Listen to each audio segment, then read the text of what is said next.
Assalamualaikum warahmatullahi wabarakatuh. Selamat pagi, Dr. Andrian Fajar Kusuma Dewi, MSD SPKJ. Terima kasih atas kehadirannya dan selamat pagi Mas dan Mbak semuanya. Hari ini saya akan memaparkan modul R3 kami mengenai pengertian, tujuan, dan indikasi metode psikoterapi psikodinamik. Tujuan pembelajaran kita kali ini adalah untuk memahami definisi, tujuan, dan indikasi psikoterapi psikodinamik. Selain itu juga untuk memahami dan mengaplikasikan konsep-konsep dasar psikoterapi psikodinamik. Definisinya sendiri, psikoterapi psikodinamik itu merupakan pendekatan psikoterapi yang didasari oleh teori psikoanalisis. Psikoterapi psikodinamik adalah mengurai proses-proses dan konflik sadar yang terdapat pada pasien untuk menghilangkan atau mengurangi ketegangan psikis yang dialaminya. Menurut Gabat, psikoterapi psikodinamik adalah pendekatan psikoterapi yang dilakukan dengan menggunakan kontinum teknik ekspresif suportif dan berusaha untuk menyeimbangkan interpretasi dan suportif. Menurut Cabanis, psikoterapi psikodinamik adalah terapi percakapan yang berdasarkan pada ide bahwa seseorang dipengaruhi dan dimotivasi oleh pikiran dan perasaan yang berada di luar kesadaran mereka, dan bertujuan untuk mengubah pola pikir dan perilaku seseorang dengan membantunya lebih memahami bagaimana pikiran mereka bekerja atau dengan secara langsung memberikan bantuan suportif terhadap fungsi pasien dalam konteks hubungan terapis pasien.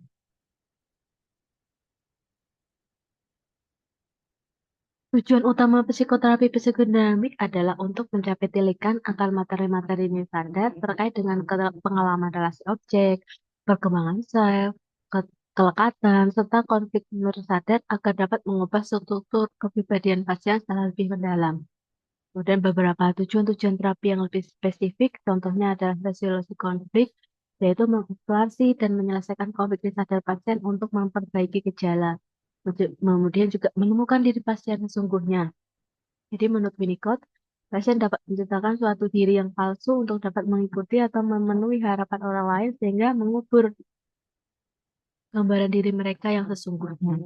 Kemudian juga meningkatkan kapasitas pasien untuk berelasi dengan sel objek secara lebih adaptif, memperbaiki hubungan interpersonal pasien melalui pemahaman mengenai hubungan objek internal pasien, membentuk makna-makna baru untuk pasien dari dialog terapeutik dengan terapis, dan juga meningkatkan fungsi refleksi dan mentalisasi, sehingga pasien menjadi dapat membedakan aspek mana yang berasal dari representasinya terhadap seorang dan bagaimana orang itu sebenarnya. Teori dasar psikoanalisis sendiri itu dari alam nirsadar, yaitu menurut teori Freud. Jadi kontribusi terbesar Freud adalah konsep kesadaran dan ketidaksadaran. Alam bawah sadar menyimpan semua mimpi, pengalaman, dan ingatan yang tertekan di luar kesadaran atau kendali kita. Bagian besar fungsi kita berada di luar alam bawah sadar, sehingga kita tidak sepenuhnya memahami motif bawah sadar kita.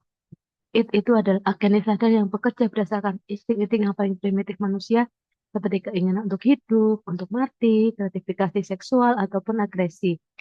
Itu sepenuhnya itu sepenuhnya nirsadar, hanya merespon terhadap stimulus internal dan tidak berinteraksi dengan dunia eksternal. Kemudian superego memiliki bagian sadar dan nirsadar, namun utamanya bersifat nirsadar. Superego merupakan internalisasi dari nilai-nilai yang diperoleh dari lingkungan eksternal. Ego sendiri memiliki bagian sadar dan nirsadar. Bagian sadar ego merupakan agen eksekutif pikiran manusia yang berperan dalam pengambilan keputusan dan kalkulasi mental. Bagian yang sadar dari ego adalah proses-proses mental yang disebut mekanisme pertahanan. Freud percaya bahwa id adalah bawaan lahir, sementara superego berkembang melalui pengalaman dengan figur kekuasaan, terutama orang tua. Ini adalah internalisasi aturan dan moral yang diajarkan kepada kita, berlawan langsung dengan id. Konflik konstan antara id yang menuntut kekuasaan instan dan superego yang menuntut penanganan diri dikelola oleh ego. Konsep-konsep dalam psikoterapi psikodinamika itu terdapat beberapa konsep utama, antara lain adalah resistensi, yaitu pasien merasa tidak yakin bahwa ia ingin berubah, sehingga ia berusaha menolak upaya pertolongan yang diberikan oleh terapis. Resistensi juga dapat terjadi karena pasien ingin menghindari perasaan tidak nyaman yang timbul dalam proses psikoterapi, seperti rasa malu, sedih, dan amarah. Kemudian ada transferensi, yaitu pengulangan pola relasi pasien dengan figur bermakna di masa lalunya kepada terapis. Transferensi ini jadi perwujudan dari konsep pengulangan masa lalu di masa kini dalam bentuk hubungan pasien terapis. Ada juga kontratransferensi adalah ketika terapis mempersepsikan pasien sebagai tokoh di masa lalunya. Contohnya terapis masa marah karena teringat dengan figur di masa lalu, namun pasien memang melakukan hal-hal yang memicu amarah yang menyerupai apa yang terapis rasakan di masa lalu. Ada juga determinasi psikis, yaitu membentuk perasaan dan sikap yang ada pada seseorang yang terbentuk dari proses-proses sadar yang terus berinteraksi secara dinamis. Contohnya fantasi sadar yang berhubungan dengan harapan dan kesenangan seseorang umumnya mempengaruhi bagaimana ia berinteraksi dengan orang lain, mengendalikan emosi, tidak menyenangkan, dan menjalani hidupnya. Kemudian subjektif pasien yang unik dan yang seringkali seseorang tidak memahami dirinya yang sebenarnya. Berbagai konflik dapat menyebabkan seseorang bersembunyi dari dirinya sebenarnya dan membentuk suatu pribadi palsu. Tugas terapis adalah menemukan dan memberikan validasi terhadap self pasien yang sebenarnya. Dan poin-poin yang dikaji dalam wawancara psikodinamik yang pertama adalah keluhan utama atau gejala saat ini, yaitu menentukan masalah yang mendesak, termasuk diagnosis DSM, penyalahgunaan zat, dan masalah medis. Kemudian ada juga riwayat, yaitu riwayat penyakit saat ini, lewat gejala sebelumnya, dan lewat perkembangan atau pribadi, seperti masa kanak-kanak, pendidikan, pekerjaan, dan hubungan. Kemudian juga di domain fungsi, yaitu menilai cara khas pasien berpikir, merasa, dan berlaku di lima domain, yaitu diri, hubungan, adaptasi, kognisi, kerja, dan bermain untuk memutuskan pendekatan. Kemudian kapasitas reflektif, yaitu kemampuan untuk melangkah keluar dari pikiran sendiri dan melihatnya secara kritis. Ini penting untuk diskusi tentang hubungan terapeutik. Kemudian pikiran psikologis, yaitu kemampuan untuk mengkonseptualisasikan pikiran sebagai memiliki elemen bawah sadar dan memikirkan motivasi bawah sadar. Membuat interpretasi percobaan selama penilaian dapat membantu menilai ini. Dan juga kemudian prioritas masalah, yaitu mengidentifikasi masalah yang paling mendesak. Misalkan risiko bunuh diri lebih diutamakan daripada gangguan panik. Kemudian motivasi untuk perawatan, yaitu menilai ide pasien tentang terapi dan keinginan mereka untuk berpartisipasi. Sumber daya dan materi sosial, yaitu mempertimbangkan sumber daya eksternal pasien, adanya keuangan, asuransi, dengan keluarga, dan waktu.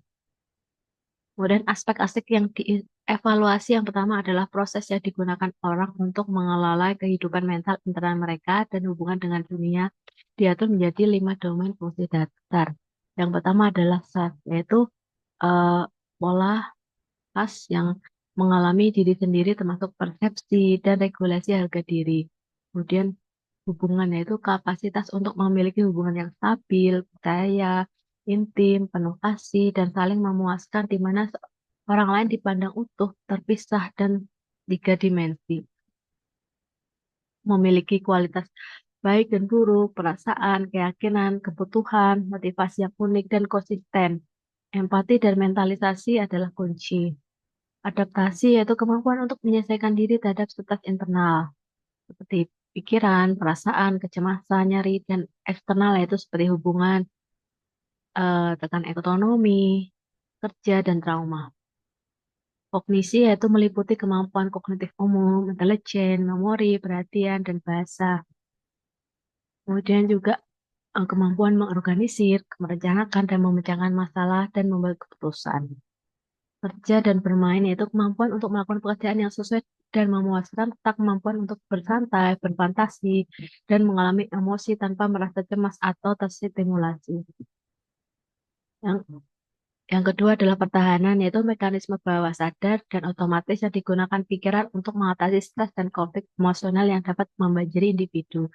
Yang pertama adalah pertahanan yang kurang adaptif, contohnya cenderung didasarkan, contohnya ada splitting, eh, proyeksi, identifikasi proyeksi, idealisasi, evaluasi, penolakan, disosiasi, aktif autentikasi. Kemudian ada pertahanan yang lebih adaptif atau neurotik, ada isolasi, afek, intelektualisasi, displacement, somatisasi, undoing, formasi reaksi, identifikasi, emosional berlebihan, eksternalisasi, seksualisasi, represi, dan turning against of the self. Pertahanan yang paling adaptif atau matur yaitu termasuk humor, altruisme, sublimasi, dan supresi. Penilaian domain fungsi penting untuk menentukan jenis psikoterapi yang paling bermanfaat. Pasien dengan fungsi yang lebih sehat dapat memperoleh manfaat dengan teknik pengungkapan. Sedangkan mereka yang memiliki kesulitan, fungsi umumnya membutuhkan dukungan. Formulasi adalah hipotesis tentang bagaimana dan mengapa pasien mengalami kesulitan yang membawa mereka ke perawatan.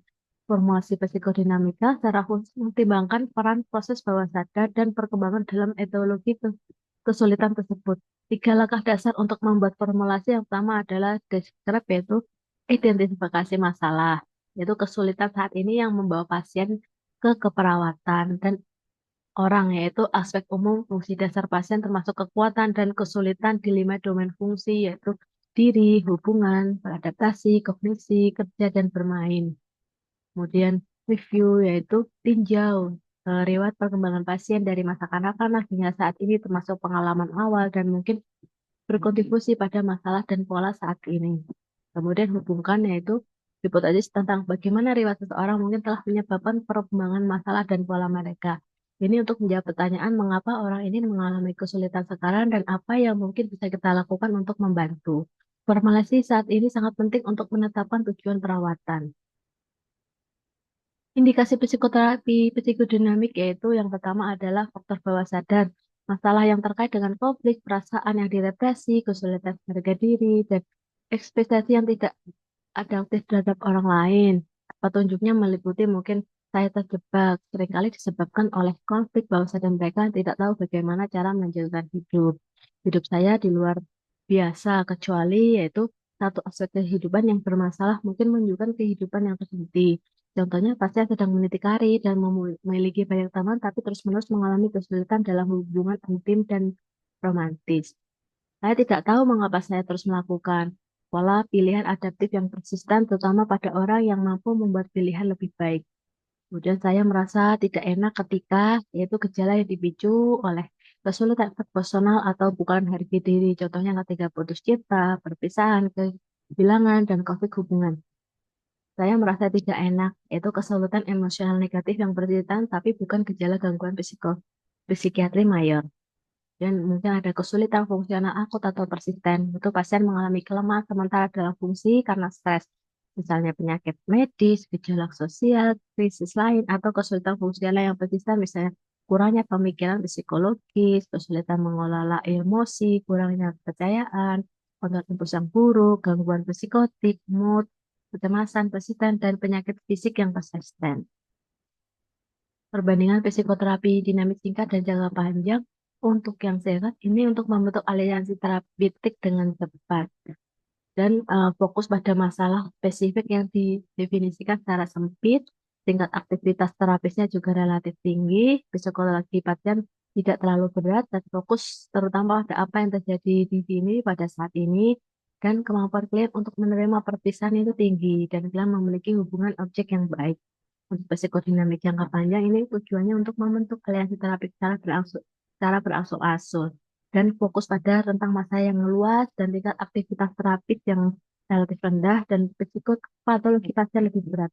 Fokus pada masa lalu dan masa kini, dan kemampuan klien untuk menerima perpisahan juga beragam, dan klien memiliki hubungan objek yang buruk. Perbandingan ini menyoroti perbedaan pendekatan dalam durasi dan fokus terapi yang menunjukkan adaptasi psikoterapi psikodinamika untuk berbagai kebutuhan klien. Ini referensi yang saya eh, gunakan yaitu dari Kavanagh, Gabbard, dan juga dari buku Prinsip Dasar Pelaksana Psikoterapi Dinamik. Demikian presentasi dari saya. Terima kasih Dr. Rian, mohon bimbingannya, dan semoga apa yang saya sampaikan dapat bermanfaat untuk kita semua. Akhir kata, wassalamualaikum warahmatullahi wabarakatuh.